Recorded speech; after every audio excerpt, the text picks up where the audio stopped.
les mains à quelques malades et le guérit.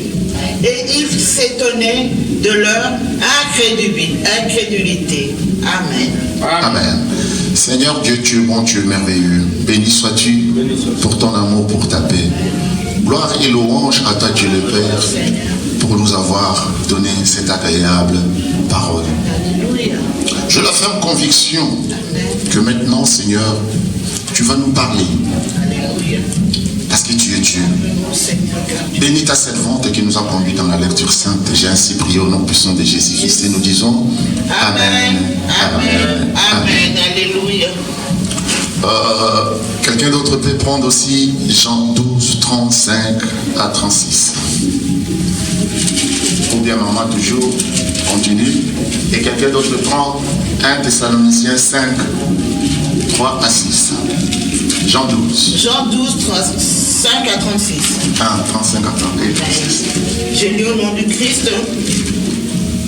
À ceux-ci tous que nous connaîtrons que vous êtes mes disciples, si vous avez de l'amour les uns pour les autres.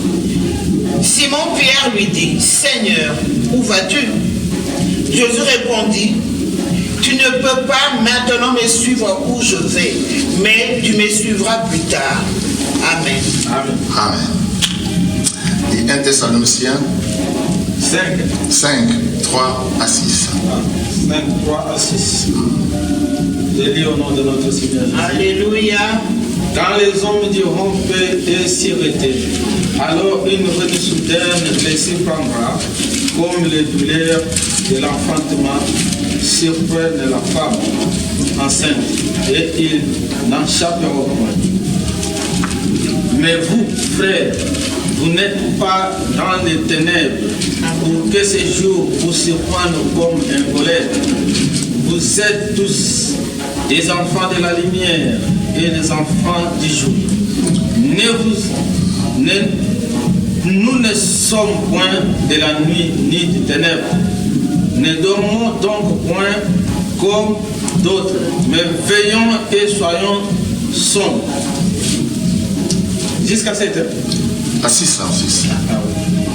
Seigneur Dieu Tout-Puissant, béni sois-tu Seigneur pour ton amour, pour ta paix, pour ta grâce. Merci mon Dieu, mon roi. Merci pour ta paix. Merci pour ta grâce. Gloire te soit rendue Seigneur pour cette portion de parole que tu nous as donnée aujourd'hui. Tu es venu pour nous parler. Tu es venu pour nous dire ce que tu as Seigneur, ce que nous sommes et ce que nous devons suivre, ce que nous devons faire mon Dieu, mon roi. Béni sois-tu, ô Papa. Gloire te soit rendue à toi, Dieu le Père, au nom puissant de Jésus-Christ. Et nous disons tous Amen, Amen, Amen. Alléluia. Amen. Bien-aimés en Jésus-Christ, c'est vrai. Le Seigneur vient de dire les enfants de la lumière et des ténèbres.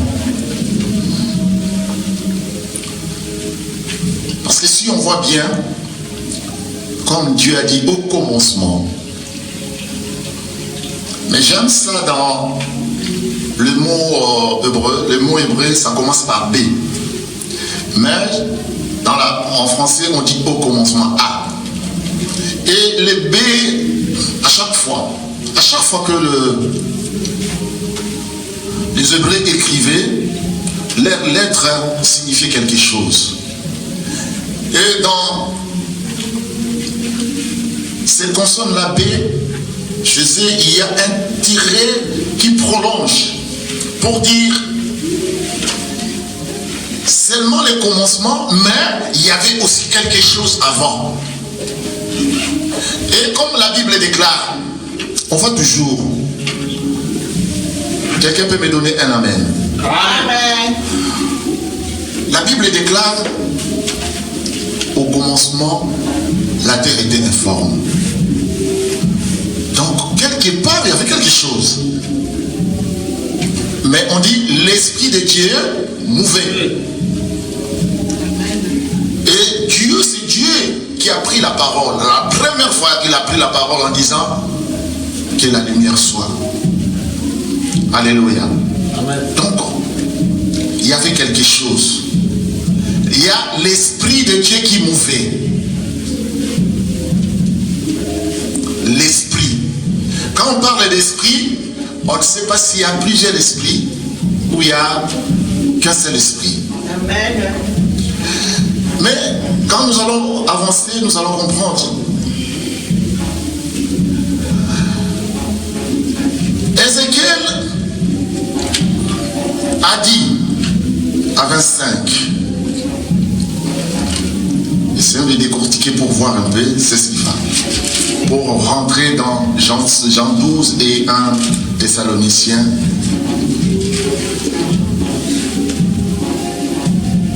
Ézéchiel plutôt 25, 14.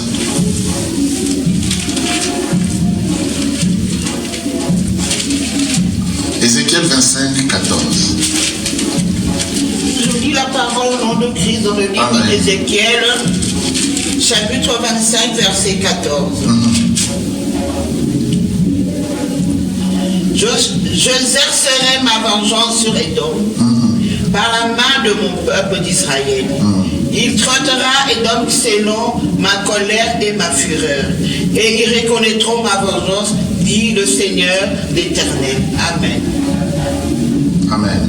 Et 15 nous dit: ainsi parle le Seigneur l'Éternel.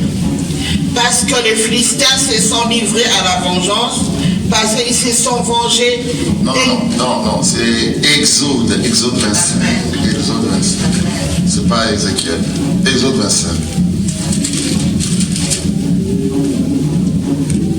25, 20. Exode 25, 20. Exode 25, 20. Je lis la parole au nom du Christ dans le livre d'Exode 25, verset 20. Amen. Les chérubins étendront des ailes par-dessus, couvrant de leurs ailes le propitiatoire, et se faisant face l'un à l'autre. Les chérubins auront la face tournée vers le propitiatoire. Continuez. Tu mettras le propitiatoire sur l'arche, et tu mettras dans l'arche le témoignage que je te donnerai. Amen. Alors là, maintenant, on prend Zacharie 3, 1. Pour que j'arrive.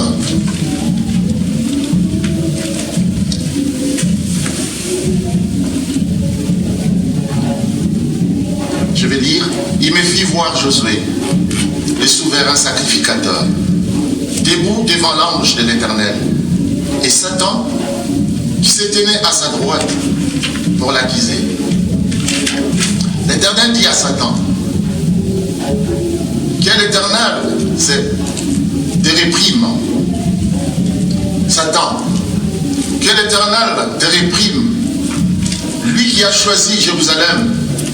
N'est-ce pas là disons, arraché du feu?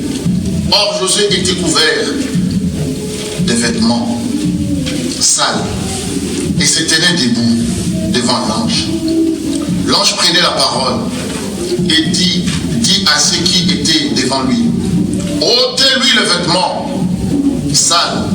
Puis il dit à Josué: vois, je t'enlève ton iniquité et je te revêts d'habits de fête. Je dis qu'on mette sur sa tête un turban pur, et ils mirent un turban pur sur sa tête, lui mirent des vêtements. L'ange de l'Éternel était là. Amen. Bien-aimés en Jésus-Christ, le Seigneur vient de nous dire aujourd'hui le thème des enfants de la lumière et les enfants des ténèbres. Si l'Éternel a dit au commencement, la terre était informe, il y avait un esprit. Donc, lorsqu'on voit cet esprit, Pourquoi aujourd'hui Satan s'apprend aux enfants de Dieu? Parce que dans la pensée de Dieu, donc la terre, il y avait la terre, mais c'était esprit. Il avait créé un ange qu'on appelle Lucifer. Lucifer était créé et Dieu l'avait donné tout. Il avait des saphirs. Il était bien.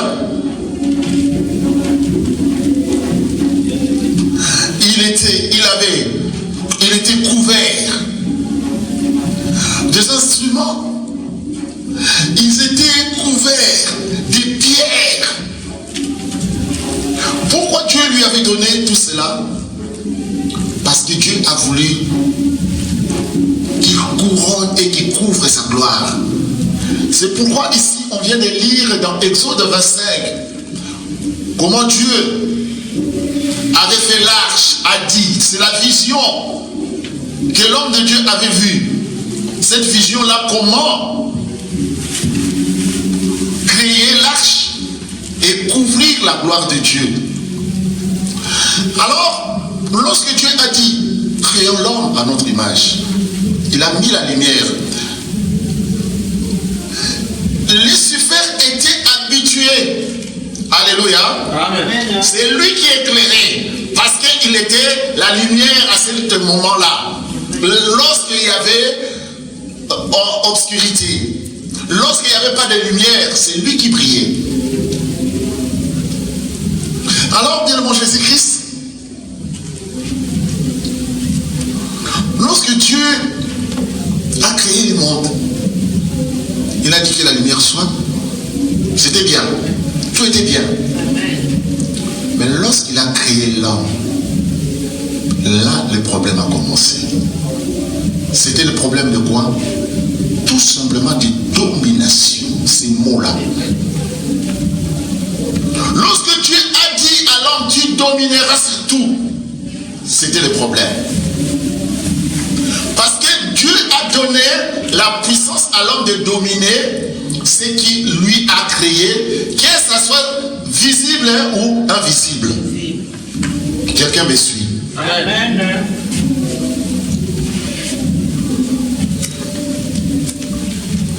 Et lorsque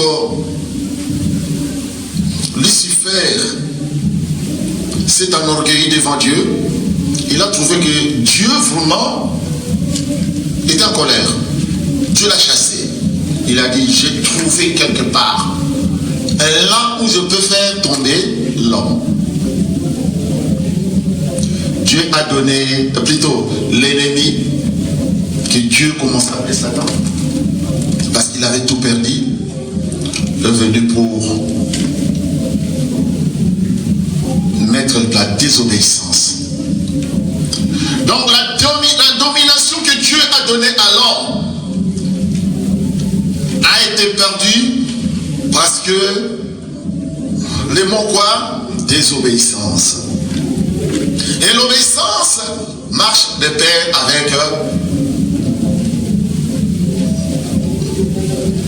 avec la volonté de Dieu et l'amour de Dieu. C'est pourquoi, bien mon Jésus-Christ, ceux qui ont suivi la parole de Dieu n'avaient pas la connaissance. Et la connaissance qu'ils n'avaient pas, bien mon Jésus-Christ, cela a posé des problèmes à ces gens-là. Ils ne dominaient pas la maladie. Je vais prendre l'exemple tout simplement. Quand tu es lépreux, à l'époque, qu'est-ce qu'on fait? On te chasse. Quand tu es malade, tu es discriminé. Il y avait des paralytiques. Il y avait des aveugles. Il y avait pas mal de gens qui étaient mis à l'abandon. Pourquoi il n'y avait pas la lumière? Pourquoi il n'y avait pas la bonté? L'homme avait perdu sa domination. Pourquoi? Parce que personne ne couvrait la gloire de Dieu. Et comme Exode vient de dire, chérubins étaient là. Les chérubins n'étaient plus au service. Parce que les chérubins, eux, au service de celui qui a la gloire de Dieu. Amen. Amen, amen. Alors, il s'est passé qu'un jour, dans Jean 9, 2, quelqu'un peut nous conduire dans Jean 9, 2, 4. Jusqu'à 5 plutôt, je crois peut-être. Jean 9, oui.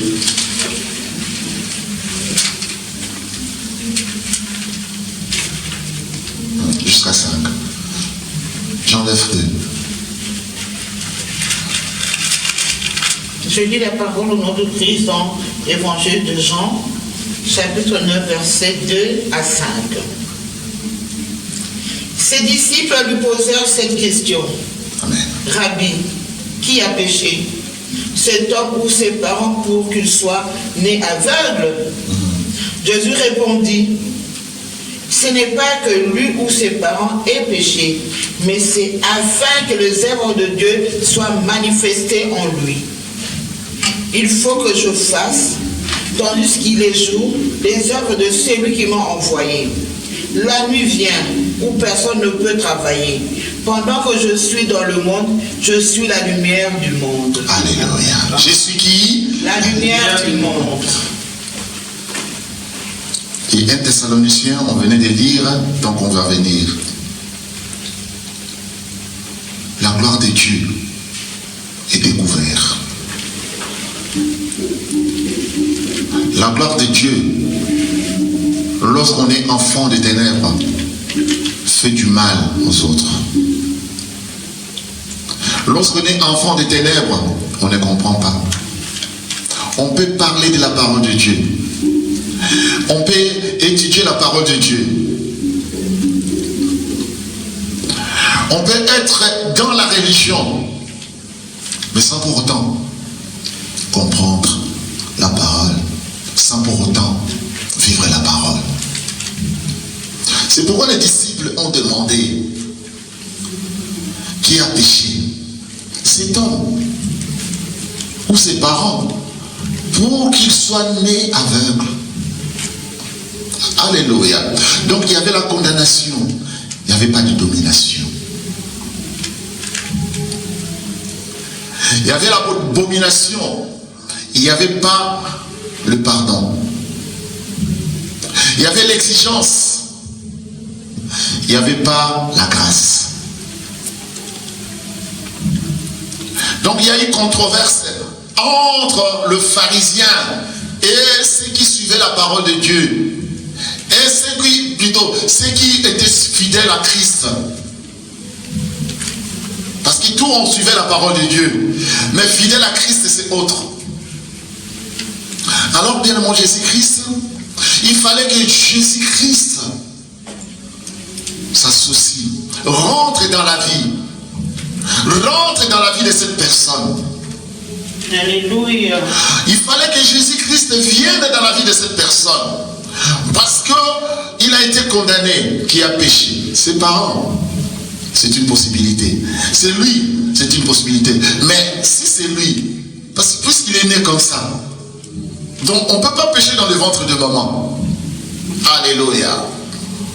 Pour vous dire, bien aimé Jésus-Christ, les ténèbres, les gens se sont accrochés dans les ténèbres. Ils ont fait la discrimination. Ils ont mis à part les enfants de Dieu. Ils ont mis à part les enfants d'Abraham. Bien que les enfants d'Abraham ne comprenaient pas pourquoi bien le mot Jésus-Christ, c'est parce que l'ennemi cherchait toujours que l'homme désobéit à Dieu. Lorsque l'ennemi s'est séparé de Dieu, pour la première fois, je crois peut-être, on verra là où il a conversé avec Dieu. Il passait, il a dit, Satan, où vas-tu? Oh, les cieux, pour voir s'il y a la justice. Alléluia. Donc, une fois, bien aimé Jésus, il faut savoir, il faut souligner que l'ennemi combat la justice. Alléluia. Alléluia. Amen. L'ennemi est là, il combat la justice. Dieu a dit, ah, tu as vu mon serviteur? Il t'aime parce que, laisse-moi, parce que ta main est là. Alléluia. Donc, l'ennemi ne mérite pas que la main de l'Éternel soit sur toi. Amen. Si tu enlèves ta main, il va te renier et il va comment? Il va s'apprendre à toi, il va même t'insulter. Ah bon? J'enlève, vas-y.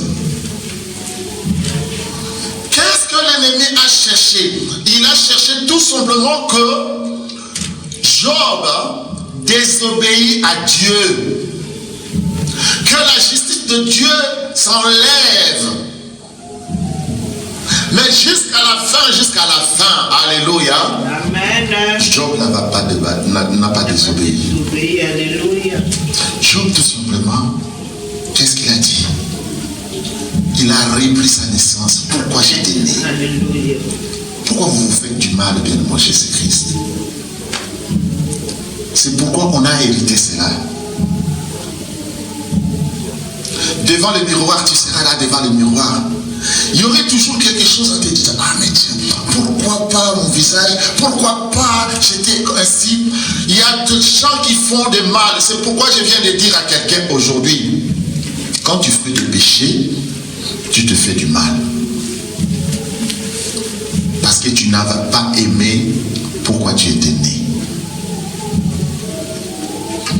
Tu n'as pas aimé ta naissance, plutôt. Alléluia. Amen. Job a dit, non. Je condamne et je me dis, pourquoi j'étais né? On se fait qui tord, bien-aimé Jésus-Christ. Et de là, bien-aimé Jésus-Christ, Dieu a dit que Job n'a pas désobéi.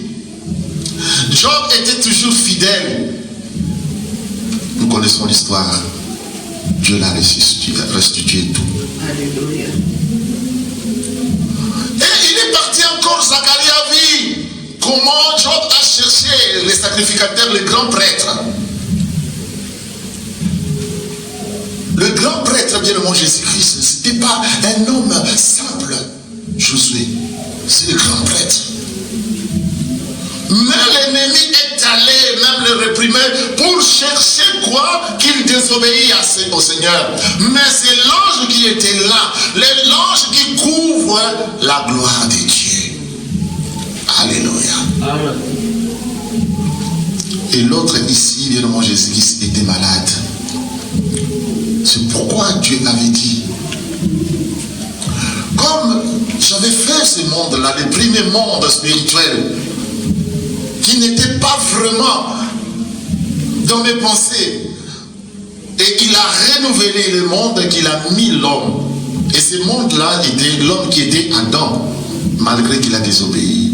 Dieu tient à ce que ce monde ici, bien le monde Jésus-Christ, soit un monde agréable, parce que tout ce que le Seigneur a fait était agréable, était beau à voir, et ce qui est incomestible, bon à manger. L'oxygène que nous inhalons est bon pour inhaler. Ta vue est bon. La respiration est bonne, bien mon Jésus-Christ. C'est pourquoi Dieu a dit, je ne laisserai pas ce monde comme ça dans l'obscurité.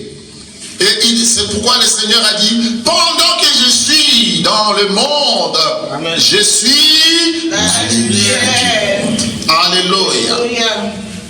Bien mon Jésus-Christ. Il y a quelqu'un qui était pharisien. Je prends entre parenthèses, il y a quelqu'un qui était pharisien. Son nom en Israël vraiment est connu. Amen.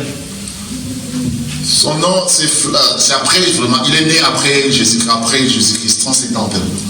Flavius Joseph. Lui, il était né dans une famille noble, la famille pharisienne. Il a connu ce qui est pharisien. Mais il y a eu un temps, la communauté, même le pharisien, il y a une autre communauté qui s'est dit, ah mais tiens, ces gens-là tiennent toujours compte du temple, mais c'est ce qu'ils font, c'est ce qu'ils donnent, c'est ce qu'ils transmettent, ne correspond pas à ce que Dieu demande. Ils ont fui, ils sont allés dans le désert. Et dans le désert, c'est là où ils ont écrit. C'est Flavius est allé même là-bas. Il a écrit. Mais quelque part, on a lu ses écrits. Il a écrit en disant, Jésus-Christ, un homme sage, bon. Il est le Christ. C'est cet endroit-là que les gens se posent la question. Ces choses-ci, Flavius là, Joseph, s'était vraiment reconverti, était devenu un fidèle à Christ. Sa vie allait changer. Parce que connaître que Jésus est Christ, c'est connaître que Jésus est le Messie. Pendant que les pharisiens jusqu'aujourd'hui n'acceptent pas que Jésus-Christ est le Messie. C'est pourquoi aujourd'hui même tu peux aller en Israël, alléluia, tu ne vas pas voir cette communauté-là de pharisiens. Dès que Jésus-Christ était mort, ressuscité, les pharisiens ont disparu. Alléluia. Amen. Je viens de dire à quelqu'un, bien aimé Jésus-Christ, quand tu es la lumière, tu auras un combat. Ce combat-là est destiné seulement pour toi. C'est destiné pour toi. Les jours où tu ne seras pas, donc ces gens-là, ils vont dire, ah mais tiens, notre combat est terminé. Amen. Ils vont s'effacer comme du sel. Alors, bien mon Jésus-Christ, cette personne-là, j'en viens, a écrit cela, et les gens doutent. Donc, ceux qui sont venus après, doutaient de cette personne, de ces écrits-là, en disant, non, son comportement, sa façon de voir, parce qu'il a trahi bien le mot Jésus-Christ. Lorsque les Romains sont venus, il a trahi même ses propres frères. Il était général. Et lorsque les Romains ont encerclé, à la place que les Hébreux demandent à être prisonniers de guerre, ils se sont dit, nous allons nous donner la mort. Nous ne pouvons pas être les prisonniers de qui? Les incirconcis. Il ne restait tout simplement que le général. Lui, il a dit, non, moi je ne peux pas nous donner la mort.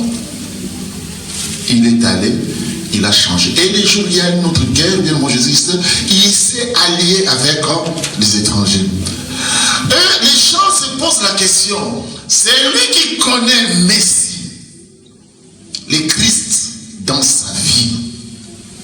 Il y a toujours